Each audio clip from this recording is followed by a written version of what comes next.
आपका हिंदुस्तान समाचार में और मैं हूं आपके साथ अंशु। रुड़की के झबरेड़ा थाना क्षेत्र में तैनात एक महिला कांस्टेबल का शव फांसी के फंदे पर लटका मिला। मौके पर पहुंचे पुलिस अधिकारियों ने प्राथमिक पड़ताल के बाद शव को पोस्टमार्टम के लिए भिजवा दिया है। जानकारी के अनुसार 2016 बैच की कांस्टेबल मंजीता झबरेड़ा थाने में तैनात थी।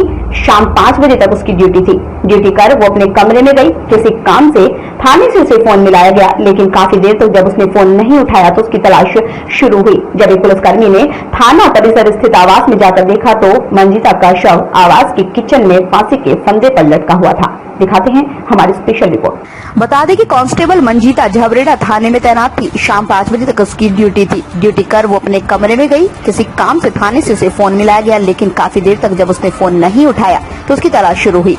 जब एक पुलिसकर्मी ने थाना परिसर स्थित आवास में जाकर देखा तो मंजीता का शव आवास के किचन में फांसी के फंदे पर लटका हुआ था। वहीं घटना की जानकारी पाकर पुलिसकर्मियों में हड़कंप मच गया।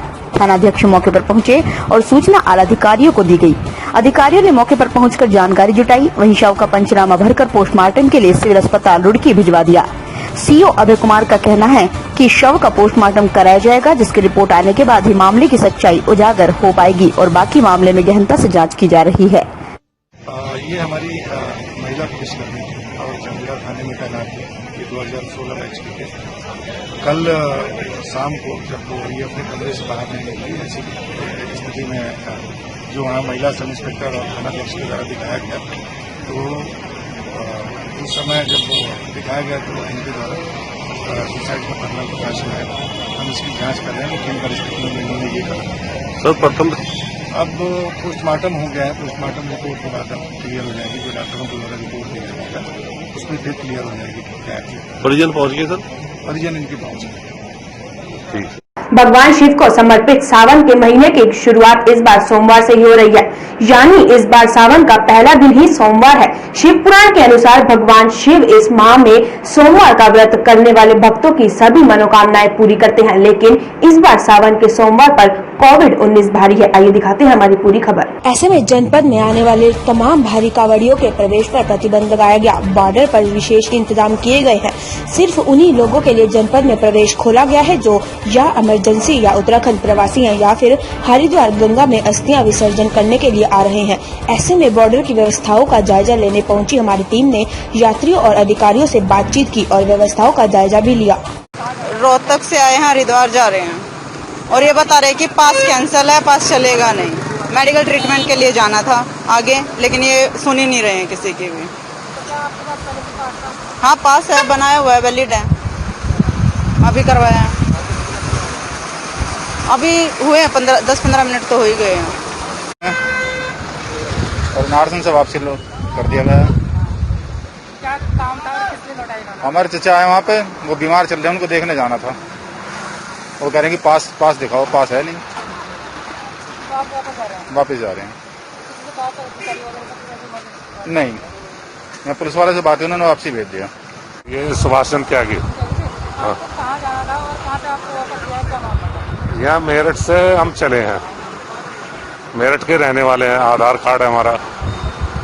और हमें जो है ये शिवालिक करके है जगह, रुड़की से आगे, वहाँ जाना है। BHL में वो है हमारे मिलने वाले, उनके जाना था हम लोगों को। ये कह रहे कि आप जो है आधार कार्ड लोकल का दिखाइए तो आप जा सकते हैं, नहीं तो वापस हो जाइए। अभी तो वापस ना जा रहे, देखते हैं, इनसे बात करते हैं और फिर अभी आए हम, आधा घंटा हो गया करें। प्रजापति है। प्रजापति जी, आपको वापस क्यों जाने थे? कहाँ से आए थे, कहाँ जा रहे थे? मैं आया हूँ दिल्ली से। मेरे को अब हरिद्वार की मीटिंग थी मेरी किसी प्रॉपर्टी के बारे में, तो नहीं जान दे रहे आप। क्या आपने पास वगैरह है? मेरे पास ऑलरेडी पास है। हाँ, ये पास है मेरे पास। हम 2 बंदे हैं, दोनों की एंट्री है उसमें। ये कह रहे हैं तत्काल प्रभाव से दिया गया है उनको। नहीं जा पाएंगे। हरिद्वार से पहले जाना है मेरे को, कनखल। हाँ, हाँ, लोकल ID मांग रहे हैं, कहाँ से ला के दे। एसडीएम गोपाल सिंह चौहान के अनुसार कांवड़ यात्रा के समय के दौरान केवल उत्तराखंड के वासियों को ही उत्तराखंड में प्रवेश दिया जाएगा। बाहरी प्रदेशों से आने वाले यात्रियों को उत्तराखंड में प्रवेश पर रोक लगा दी गई, जिसके लिए नारसन बॉर्डर पर अतिरिक्त पुलिस बल भी तैनात किया गया और बॉर्डर पर सीपीयू, पीएसी और अतिरिक्त पुलिस बल भी तैनात किया गया। पीएसी भी तैनात की गई है क्योंकि प्रेशर बहुत ज्यादा है, भीड़ बहुत ज्यादा है। स्थिति कब तक रहेगी? ये जब तक कांवड़ यात्रा खत्म नहीं होती है तब तक के लिए तो आप मान के चलिए कि इस तरह की स्थिति रहेगी, इस तरह की चेकिंग रहेगी। क्योंकि सबको पता है कि अभी आज से कांवड़ शुरू हो रहा है और ऊपर से कोरोना महामारी भी बढ़ती ही जा रही है, तो एहतियातन के तौर पे हालांकि जो ई पास वाले हैं उनको तो नहीं रोका जा रहा है, लेकिन जो बिना पास के जो लोग आ रहे हैं उनको बॉर्डर पे रोका जा रहा है और उनकी चेकिंग की जा रही है। और चूंकि कांवड़ यात्रा जो स्थगित की हुई है, गवर्नमेंट की तरफ से भी आदेश हुए हुए हैं कि कांवड़ भरने कोई भी नहीं आएगा और अगर कोई बंदा इस तरह का आता है और वो हरिद्वार में कांवड़ भरता है तो उसको वहीं क्वारंटीन किया जाएगा, उसी के खर्च पे क्वारंटीन किया जाएगा। आपको बता दें आज सावन माह का पहला सोमवार है और ऐसे में शिव भक्त हरिद्वार का रुख कर रहे हैं। हालांकि तमाम शिव भक्तों या भारी यात्रियों को बॉर्डर से ही वापस भेजा जा रहा है, लेकिन मौजूदा हालात देखते हुए बॉर्डर पर मातृ वाहनों से आने वाले यात्रियों को ही रोका गया, जबकि पैदल आने वाले लोगों से कोई पूछताछ नहीं हो रही। ऐसे में पैदल आने वाले कांवड़ियों के प्रवेश पर कैसे रोक लगा पाएगी, ये बड़ा सवाल है। राज्य सरकार द्वारा इस वर्ष जो है कांवड़ यात्रा स्थगित कर दी गई है। इस संदर्भ में पूर्व में भी समन्वय बैठक हुई है, तो इस बार निर्णय लिया गया है कि बॉर्डर पर ही सारे कांवड़ियों को किसी को भी प्रवेश नहीं करने दिया जाएगा, सभी को रोक दिया जाएगा। इसके दृष्टिगत अभी यहाँ पर पीएसी फोर्स और हमारी सिविल पुलिस की फोर्स लगी हुई है। जो स्नान करने या कांवड़ उठाने, जल उठाने आ रहे हैं, हम उनको यहाँ से वापस कर रहे हैं निवेदन को। वो लोग प्रवेश कर पाएंगे जो इमरजेंसी हैं या उत्तराखंड के प्रवासी हैं या उनकी कोई इम्पोर्टेंट काम है, उनका इमरजेंसी है या कोई अपने अस्थि विसर्जन के लिए आ रहे हैं, वो लोग जाएंगे। पर जो स्नान करने के लिए जा रहे हैं वो कोई उनकी किसी की भी एंट्री नहीं होगी। जी जी जी, काफी लोग, अब संख्या काउंटिंग तो नहीं की पर काफी लोगों को वापस। धर्मनगरी हरिद्वार में स्वास्थ्य विभाग लगातार लोगों की सेहत से खिलवाड़ करने वालों के खिलाफ लगातार कार्रवाई को अंजाम दे रहा है। अभी ताजा मामला आया है एक मेडिकल स्टोर का, आइए दिखाते हैं आपको पूरी खबर। जहां शिकायत मिलने पर ड्रग इंस्पेक्टर अनीता भारती मौके पर पहुंच मेडिकल पर छापा मारा। ड्रग इंस्पेक्टर ने ज्वालापुर स्थित गौरव मेडिकल पर की छापेमारी। आपको बता दें कि दवाइयों के गलत इस्तेमाल की लगातार शिकायत ड्रग इंस्पेक्टर अनीता भारती को मिल रही थी। मेडिकल स्टोर पर दवाइयों के बिल न होने पर drug inspector Anita Bharti medical पर लगाया ताला। साथ ही 10 दिन में दवाइयों के बिल दिखाने का मेडिकल संचालक को दिया समय। अगर नहीं दिखाया गया बिल तो होगा लाइसेंस कैंसिल। लगातार मेडिकल स्टोर पर आपके द्वारा छापेमारी की जाती है। आज फिर आप फील्ड में आए, तो क्या है कि दुकानों पर संगीत दुकानों पर छापेमारी की और क्या क्या? आज तक फिलहाल मैं ये गौरव मेडिकल का स्पेशली विजिट करने आई हूँ, क्योंकि लगातार इनकी मुझे जो कंप्लेंट मिल रही थी कि इनके द्वारा जो है दवाइयों का बहुत मिसयूज किया जा रहा है।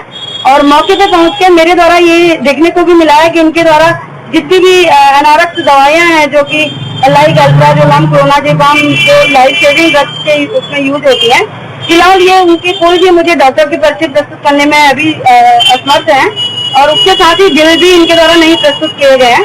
और अभी मेरे द्वारा उनकी सारी दवाइयों को अपने कब्जे में लेते हुए इन्हें जो है 10 दिन का टाइम दिया जाएगा कि ये सारे उसका स्पष्टीकरण अपना देंगे और अन्यथा की स्थिति में इनका लाइसेंस कैंसिल किया जाएगा। इस तरह के दवाइयों और मेडिकल को एक रजिस्टर बनाना होता है, क्या रजिस्टर यहाँ पर?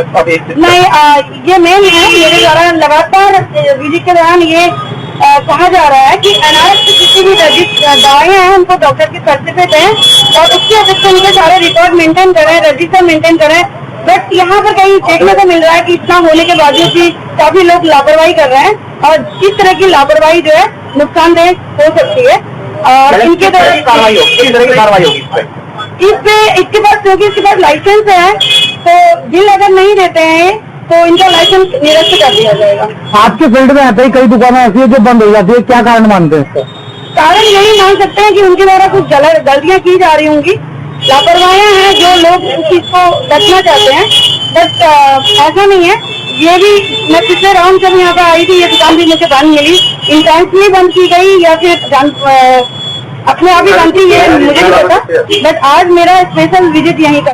उत्तराखंड चारधाम यात्रा कोविड-19 की वजह से देश विदेश में आने वाले तीर्थ यात्रियों के लिए विधित रूप से संचालित न होने की वजह से व्यापारियों व ट्रैवलर्स व्यवसायी भारी नुकसान का सामना कर रहे हैं। टैक्सी मैक्सी ट्रांसपोर्ट एमओ के पदाधिकारियों ने प्रतिनिधि मंडल के रूप में संरक्षक संजय चोपड़ा की अगुवाई में उत्तराखंड सरकार के कैबिनेट मंत्री डॉक्टर हरक सिंह रावत से कोटेदार से देहरादून जाते समय चंडीघाट पर पहुंचने पर वन मंत्री डॉक्टर हरक सिंह रावत का पटका उड़ाकर भव्य स्वागत किया गया। इस दौरान प्रतिनिधि मंडल ने अपना 3 सूत्रीय मांगों से संबंधित ज्ञापन वन मंत्री को सौंपा। टैक्सी मैक्सी ट्रांसपोर्ट एसोसिएशन के पदाधिकारियों ने पुनः अपनी मांगों को दोहराते हुए कैबिनेट मंत्री डॉक्टर हरक सिंह रावत से मांग की। कोविड-19 की वैश्विक महामारी की वजह से लॉकडाउन अवधि से अनलॉक अवधि तक सामान्य रूप से देश विदेश के तीर्थ यात्रियों के लिए चारधाम यात्रा संचालित न होने से उत्तराखंड के टैक्सी मैक्स ट्रांसपोर्टर परिवहन व्यवसायी आर्थिक रूप से परेशानियों का सामना कर रहे हैं। ज्ञापन में मांग की सरकार ओर से समस्त टैक्सी मैक्स परिवहन स्वामियों का 2 साल का समस्त स्टाफ माफ किया जाना, चालकों के खातों में 10-10 हजार की अनुदान राशि, बैंकों की लोन किस्तों में चक्रवर्ती ब्याज को माफ किए जाने संबंधित प्रमुख मांगों को दोहराया। 4 महीने के लॉकडाउन के समय में टैक्सी और तमाम जो बिल्कुल नहीं चल पाए और उसके कारण उनके सामने जो समस्या है उसको लेकर जो ज्ञापन दिया गया, हम इस पर सरकार में सहानुभूतिपूर्वक इस पर विचार करेंगे और हमारी कोशिश होगी कि कुछ न कुछ राहत और कुछ न कुछ सहयोग इन सभी को भी दिया जाए। आर्थिक स्थिति इनकी खराब हो रही है दिन पे दिन, इसके लिए क्या सरकार निश्चित रूप से सरकार के सामने मैं जो ज्ञापन इन्होंने दिया है, मैंने माननीय मुख्यमंत्री से और कैबिनेट में इस विषय की चर्चा करूँगा और जो भी सरकार निर्णय लेगी सकारात्मक निर्णय लेगी। मैक्सी टैक्सी के जितने भी हमारे वाहन स्वामी और चालक हैं उनको अनुदान दिया जाना चाहिए, जिसमें हमने माननीय मंत्री जी को जो ज्ञापन दिया है उसमें हमने 2 साल का टैक्स माफ किया जाना चाहिए और जो हमारे चालक हैं उनके खातों में अनुदान राशि दी जानी चाहिए और जो बैंकों का लगातार चक्रवर्ती ब्याज लग रहा है वो ब्याज हमारा माफ होना चाहिए। इन 3 सूत्रीय मांगों को लेकर हमने जो है आज माननीय कैबिनेट मंत्री डॉक्टर हरक सिंह रावत जी को अपना प्रतिवेदन प्रस्तुत किया है और निश्चित रूप से आपने देखा उन्होंने आश्वासित किया कि लॉकडाउन की अवधि के दौरान सरकार भी इस बात को मान रही है कि लॉकडाउन अवधि के दौरान इन गाड़ियों का संचालन नहीं हो पाया और चारधाम यात्रा विधिवत रूप से संचालित न होने के कारण आज तक सारी गाड़ियां घरों में खड़ी हैं और बहुत सी गाड़ियां हमने सिलेंडर कर दी। तो मैं कहना चाहता हूं आपके माध्यम से कि जिस प्रकार से माननीय मंत्री जी ने हमें आश्वासित किया, हमें पूर्ण विश्वास है डॉक्टर हरक सिंह रावत जी ने पूर्व में भी हमारी जब प्राकृतिक आपदा उत्तराखंड के अंदर आई थी हमारी लड़ाई को लड़ा था और हमें इंसाफ दिलाया था, 2 साल का टैक्स हमारा माफ कराया था। तो निश्चित रूप से हमें आशा की किरण डॉक्टर हरक सिंह रावत जी के ऊपर दिखाई देती है कि निश्चित रूप से डॉक्टर साहब इस कार्य को शीघ्र से शीघ्र कराने का काम करेंगे। तो अभी तक की खबरों में बस इतना ही। बाकी की खबरों के लिए देखते रहिए हिंदुस्तान समाचार। नमस्कार।